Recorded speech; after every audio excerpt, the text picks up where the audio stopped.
Hello friends, welcome back to wonderpaulinevlogs. எல்லாரும் எப்படி இருக்கீங்க? நல்லா இருப்பீங்கன்னு நம்புறேன்.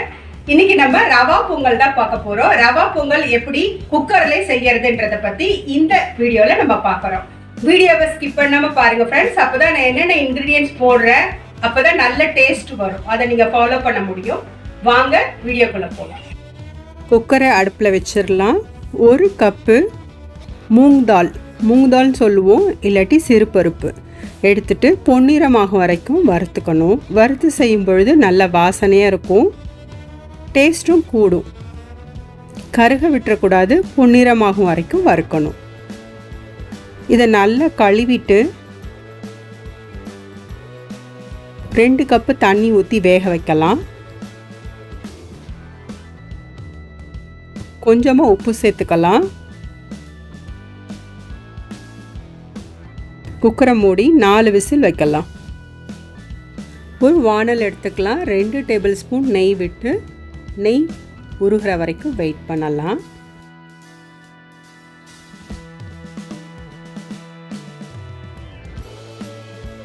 நெய் நல்லா உருகிடுச்சு. 1 டேபிள் ஸ்பூன் மிளகு சேர்த்துக்கலாம்.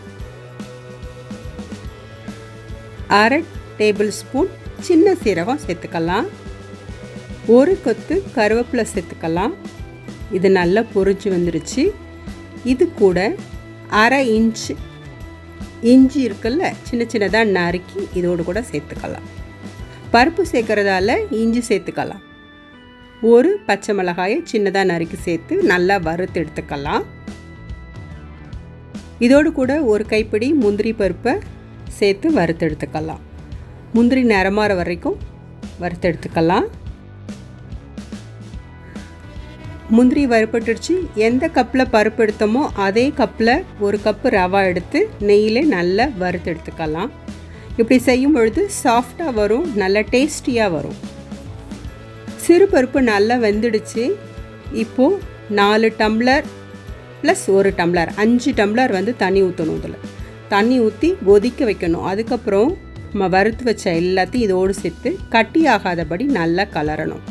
கொஞ்சம் கொஞ்சமாக சேர்த்து கிளறிக்கிட்டே இருங்க.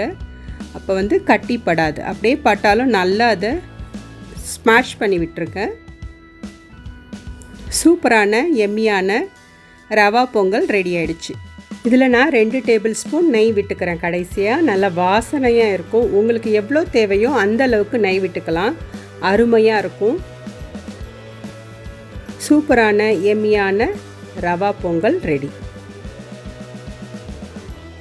சூப்பரான எம்மியான ரவா பொங்கல் ரெடி ஆயிடுச்சு. கோகனட் சட்னியோட சாப்பிடும் பொழுது ரொம்ப டேஸ்டா இருக்கும். கார சட்னிக்கும் இந்த ரவா பொங்கல் டேஸ்டா இருக்கும்.